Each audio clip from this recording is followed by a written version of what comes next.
Pernah gak sih kamu merasa bahwa dunia ini tidak berpihak padamu? Bahwa seolah hidup hanya tahu cara mengecewakanmu. Saat semua terasa berat, kita bertanya dalam hati, kenapa selalu aku? Kenapa seolah hidup ini tidak pernah adil?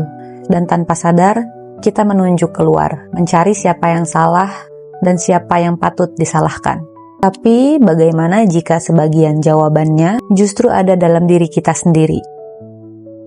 Menyalahkan orang lain memang terasa sangat mudah, karena dengan begitu, kita merasa bebas dari tanggung jawab. Kita bisa berkata, aku begini karena mereka. Kalau saja mereka lebih baik, mungkin hidupku juga akan lebih baik. Namun, semakin kita menunjuk keluar, semakin jauh kita dari perubahan yang sebenarnya kita butuhkan. Mungkin, rasa kecewa itu bukan hanya tentang dunia yang salah. Ada luka dalam diri kita yang belum pernah kita hadapi dengan sungguh-sungguh.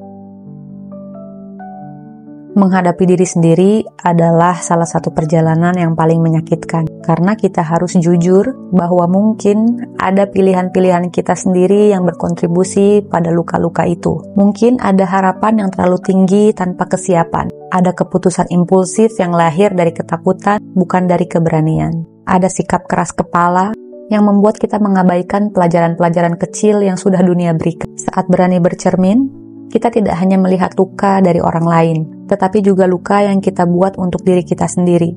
Dunia tidak berutang kepada kita. Kehidupan ini tidak diatur untuk selalu adil sesuai dengan keinginan kita.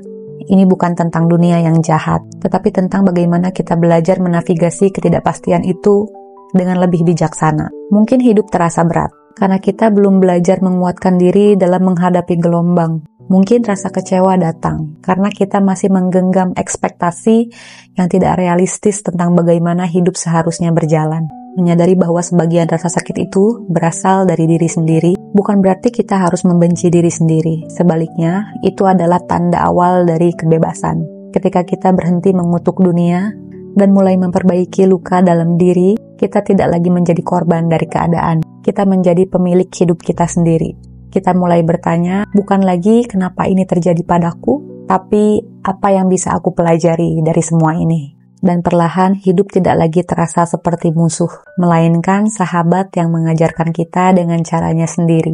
Jika hari ini kamu merasa dunia tidak berpihak padamu, berhenti sejenak, tarik nafas panjang, alihkan jari tunjukmu dari luar ke dalam. Bukan untuk mencari kesalahan, tapi untuk menemukan harapan. Mungkin dunia tidak pernah berubah, tapi jika kita mau berubah, dunia di mata kalian juga berubah. Dan itu adalah kekuatan yang selalu kita miliki. Terima kasih sudah bertumbuh meskipun tidak ada yang melihat. Terima kasih sudah bercermin meskipun itu menyakitkan.